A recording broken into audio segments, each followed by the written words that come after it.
Oi, meus amores, bom dia, tudo bem com vocês? Na aula de hoje, nós vamos fazer as correções do CA de Geografia, referentes ao capítulo 8, né? Revolução Técnico-Científico Informacional na Europa, Ásia e Oceania. Então, a nossa correção vai começar na página 13.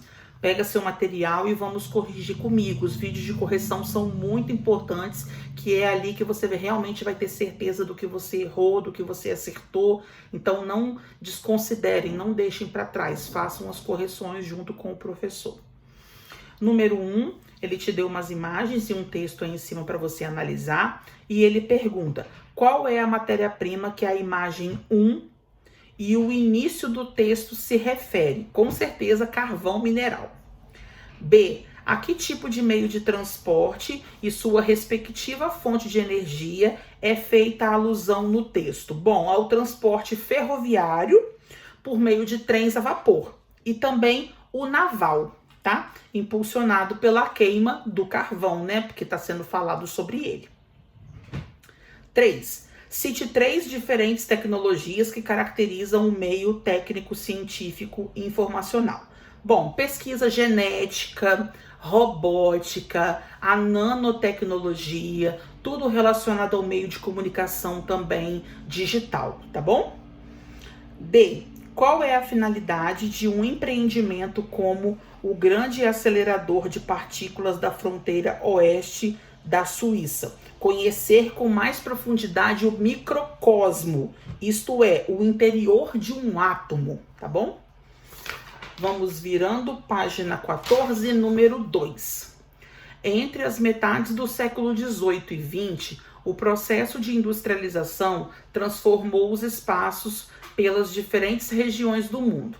Descreva a propagação das indústrias no mundo durante esse intervalo de 2 séculos. Bom, a grande concentração de indústrias começou, obviamente, na Inglaterra, né?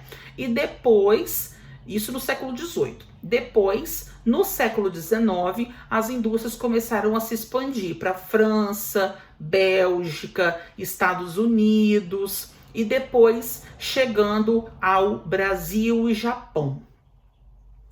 Número 3. No sul, sudeste e leste da Ásia, Índia e principalmente China estão entre os países de maior desenvolvimento industrial. Diferencie o processo de industrialização entre os estados localizados nessa parte do globo. Períodos e tipos de industrialização. Vamos começar pela China. Ela começou em meados do século XX com a migração de fábricas, com a chegada aí das transnacionais, e no final do 20 e o início do 21 passou a compor também os tecnopolos, que são esses centros de pesquisa avançada. Já a China, durante o período da Guerra Fria, começou um grande destaque aí para as indústrias de base, e no século 21 passa a desenvolver aí importantes polos de indústria de tecnologia de ponta. Os tigres asiáticos começou a acontecer esse grau de desenvolvimento tecnológico e industrial meados do século 20, onde Coreia do Sul, Taiwan, Hong Kong, Singapura passaram a ser grandes centros, plataformas de exportação, principalmente pela localização geográfica em áreas litorâneas. 4 tem uma imagem, um textinho para você ler, e ele pergunta na página 15. O que constitui um tecnopolo? Cite outros 2 países asiáticos que também apresentam importantes tecnopolos. Tecnopolos são centros de concentração industrial e de tecnologia de ponta, agregam ali fábricas, laboratórios de pesquisa, aeroespacial, experimentação para outros tipos de energia. E na Ásia você pode citar aí a China e o Japão como grandes centros de tecnopolos. Número 5. Consulte a localização dessa ilha francesa em um mapa mundi físico ou político e justifique se sua localização é de fato estratégica para que nela se estabeleça um tecnopolo. Bom, situada no Oceano Índico, A leste da ilha de Madagascar e do continente africano, a ilha de Reunião se encontra entre esse continente. E a Austrália também e o sul da Ásia. Então, é uma importante rota de navegação, ficando então em um local super, hiper, mega estratégico, tá? Essa é a ilha de Reunião, como ele mesmo falou aí em cima. Número 6. As últimas décadas do século XX e o início do século XXI se caracterizaram pela expansão e consolidação da globalização na economia e na cultura mundial. Que papel desempenham regiões da Europa, Ásia e Oceania na globalização? Bom, essas três regiões, os três grandes blocos aí continentais que ele citou, têm um modelo de globalização e de economia em pleno desenvolvimento. Uma das suas características mais importantes é a dispersão de empresas transnacionais e pelo grande fluxo de capital que elas acabam proporcionando também em diferentes locais do globo. Página 16. Número 7. De acordo com o gráfico, qual é a importância da Índia e da China no crescimento atual da economia mundial? Bom, o gráfico, como você pode ver, mostra pra gente que a partir do último trimestre de 2010, aproximadamente, o crescimento das economias chinesa e indiana renderam juntas por cerca da metade da expansão da economia mundial. 8. Em relação a esse tema, responda. Aqui está falando sobre a imagem de satélite, fala sobre Hong Kong. O desempenho econômico de Hong Kong inspirou a criação da ZEE, que são as Zonas Econômicas Especiais, pelos chineses. Bom, já respondi, né? O que é a ZEE? É uma zona econômica especial situada aí na região sudeste da China, com a finalidade de concentrar uma grande comunidade industrial, né? Uma grande concentração de indústrias. B. Observe no mapa da página 33 do livro a localização das ZEE. Na localização espacial de Hong Kong e das ZEEs há uma característica em comum.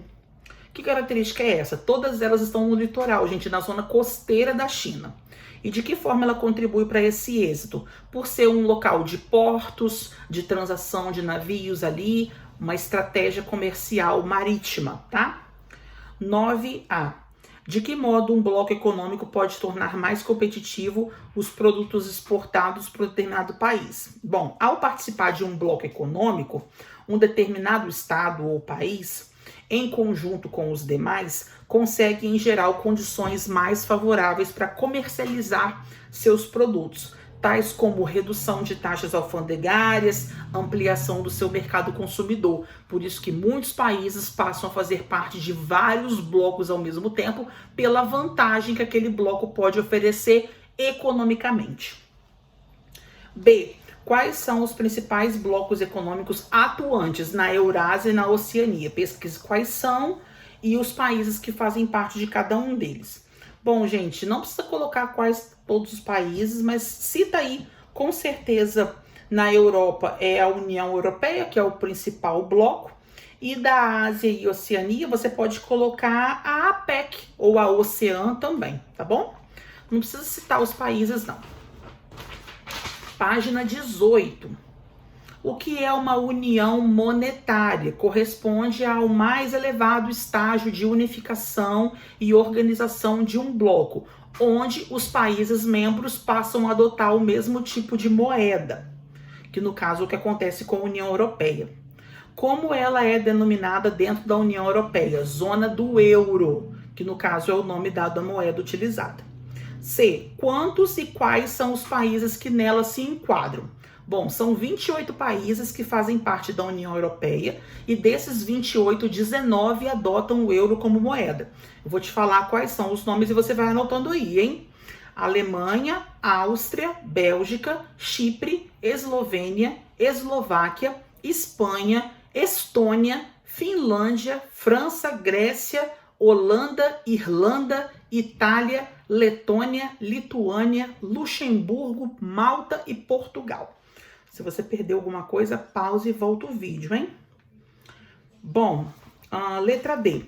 Elabore uma legenda para países membros da União Europeia e zona do euro. Bom, aí você pode pintar com duas cores diferentes, né? Lá na apostila tem um mapa, é só copiar e refazer aqui. Página 19. Parem com o Brecht de livre circulação para todos. É uma manchete de um jornal.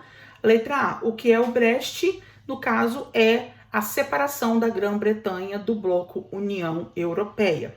Quais são os principais acordos da União Europeia em que o Reino Unido jamais participou? Com certeza, a adoção do euro como moeda e também a livre circulação de pessoas de um país para o outro, né? O chamado espaço Schengen, que ela também nunca adotou.